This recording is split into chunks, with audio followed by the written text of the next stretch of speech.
Planning a trip to Tuscany? Whether you have a few days, a week, or more, this carefully crafted guide showcases the very best of Tuscany and takes you to 4 must-see towns: Pisa, Florence, Siena, and San Gimignano. Packed with insider tips from 13 years as a tour guide, it's designed to maximize your time and make the most of this stunning slice of Italy. The best gateway to Tuscany is Pisa, home to the iconic Leaning Tower. Just minutes from Tuscany's busiest airport, Pisa is the ideal first stop.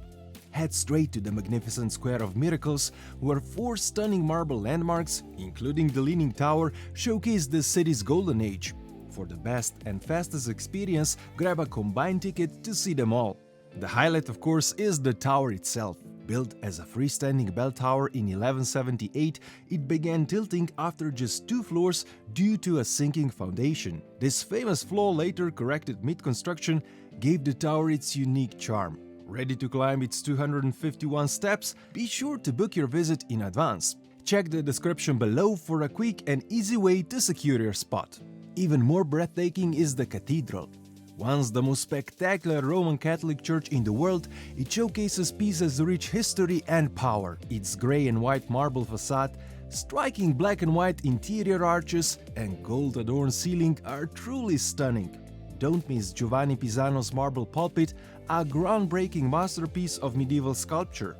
Entry is free, but without the combined ticket, you'll need to secure a timed pass at the ticket office. Next is a beautiful round marble building, a baptistery dedicated to St. John the Baptist. Still the largest baptistery in Italy, it's even slightly higher than the Leaning Tower. Inside, you'll find a marble octagonal baptismal font, a bronze sculpture of St. John, and another impressive pulpit, but this one was made by Giovanni's father, Nicola Pisano. The 4th landmark is Campo, a serene walled cemetery built around sacred soil from Jerusalem, brought back during the Third Crusade. Its gaudy cloisters, elegant arches, and restored frescoes depicting themes of life and death make it a must-see.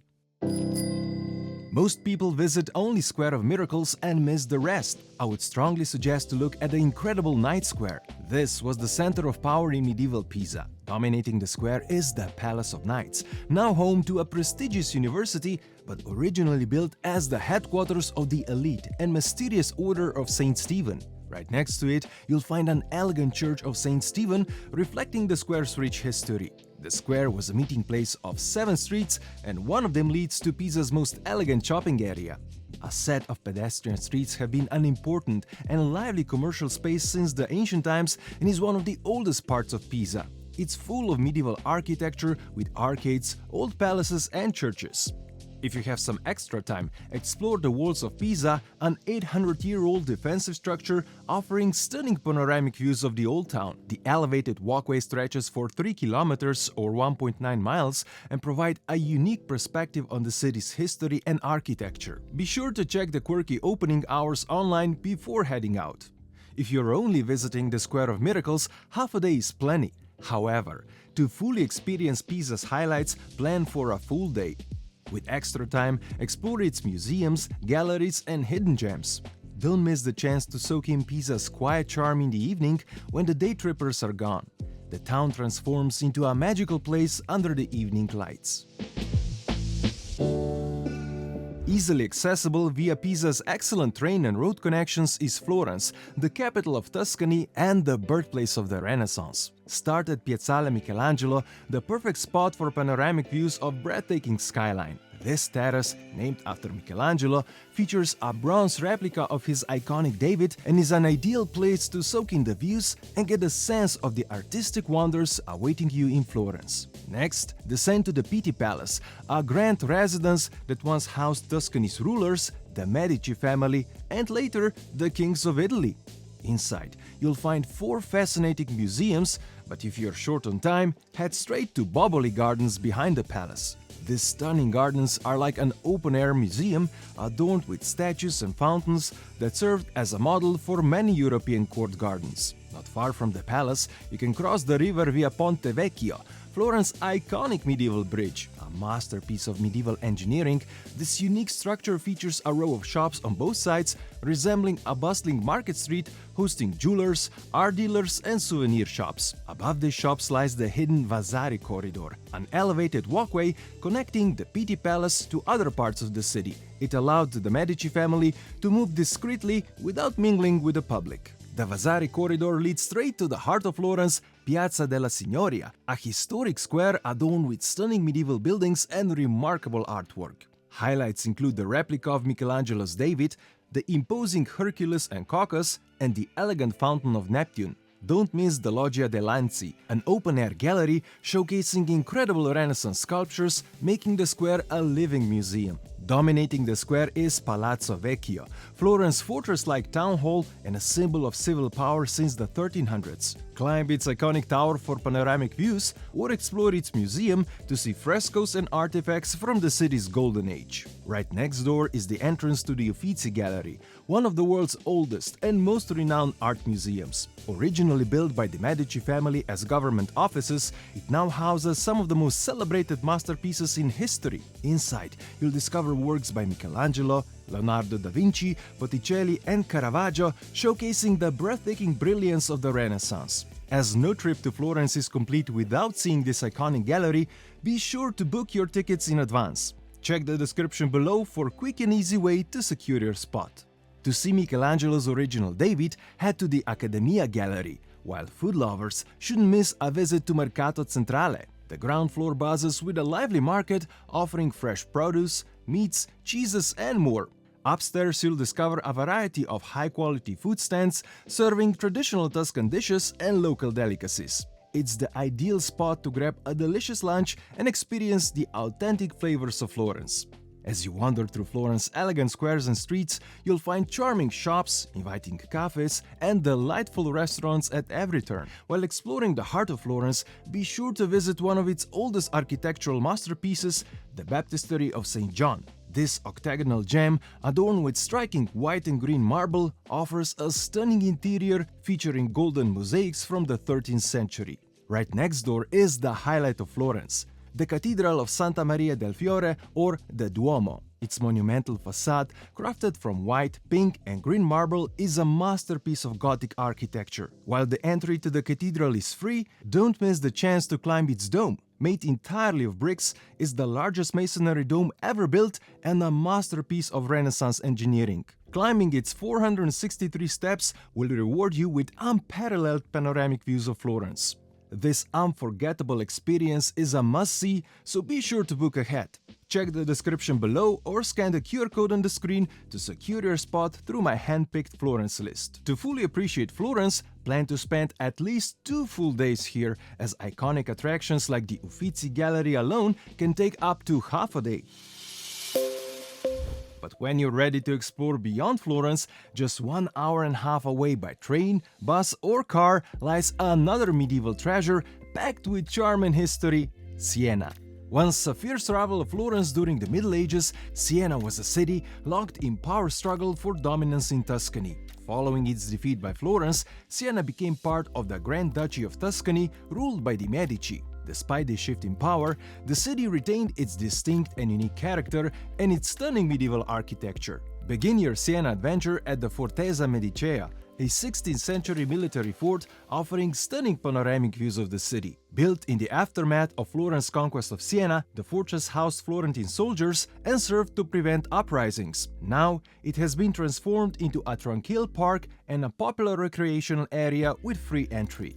Siena's Duomo is one of Italy's most striking cathedrals, crafted from black and white marble and bold Gothic style. Originally intended to surpass Florence Cathedral and become the world's largest church, its expansion was halted by war and plague. Inside, you can admire its striped marble, stunning mosaic floors, Nicola Pisano's 13th century pulpit, and exquisite Renaissance masterpieces. Part of the interior is also the Biblioteca Piccolomini, a magnificent library built to honor Pope Pio II and preserve his manuscript collection. It's best known for its vibrant frescoes by a young Raphael depicting 10 scenes from the life of Pope Pio II, a must-see for art and history enthusiasts. Make sure you don't miss the Baptistery di San Giovanni, located beneath the cathedral with its entrance on the opposite side. This 14th century marvel is adorned with vibrant frescoes and a magnificent hexagonal marble and bronze baptismal font featuring intricate panels that depict the life of Saint John the Baptist.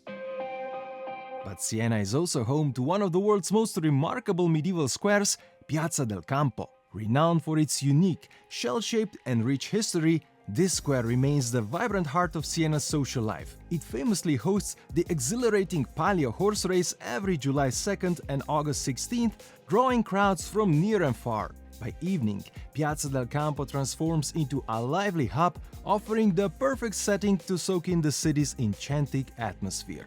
At the lowest point of Piazza del Campo stands the Palazzo Pubblico, Siena's impressive 13th century town hall constructed from stone and brick. On its first floor, you'll find the Civic Museum, home to rooms adorned with stunning frescoes. The highlight is the Good and Bad Government fresco cycle, designed to remind rulers of their civic responsibilities.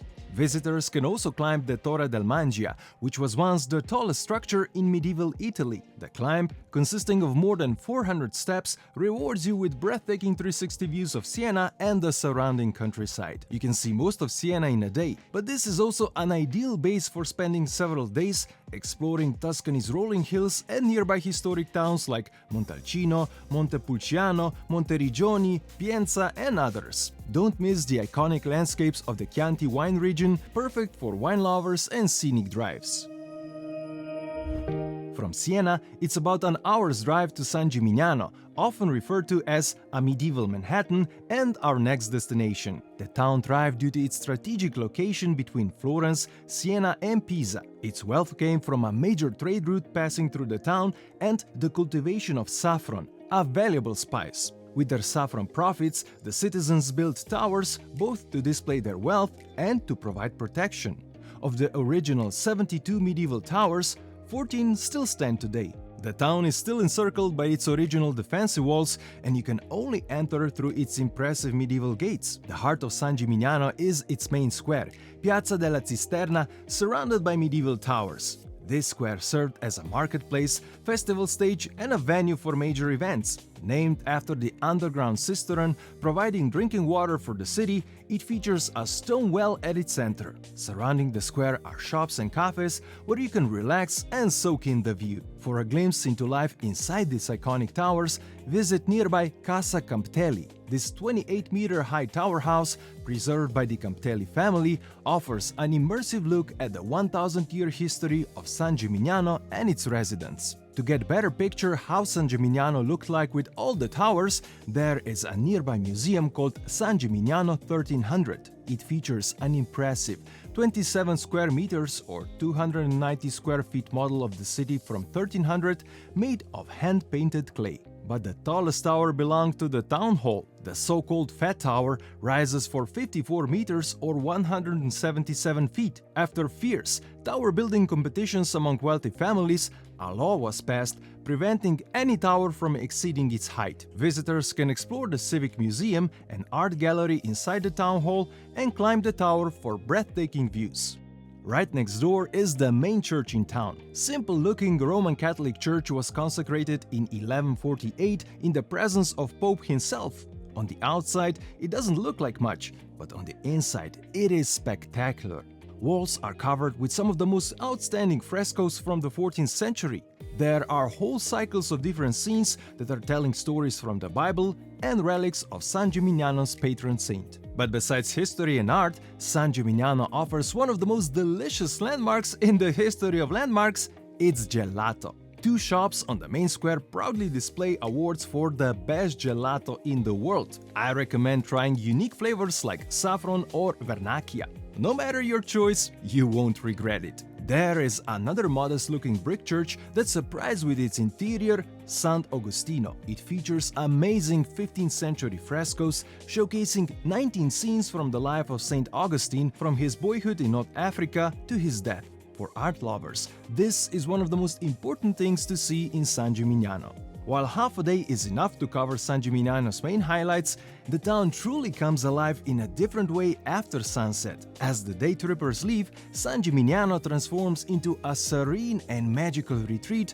offering an unforgettable evening atmosphere. To make the most of Tuscany, plan ahead and book key experiences. You can find them all in my handpicked Tuscany list. Just check the description below or scan the QR code on the screen to secure your spot with ease. I'd love to hear from you. What's your biggest concern about visiting Tuscany? And what are you looking forward to the most? Let me know in the comments below. If you found this guide helpful, please do me a quick favor. Press that like button and hit subscribe. It really helps the channel grow and brings you more great travel videos. My name is Rock. Thanks for watching and I'll see you next time.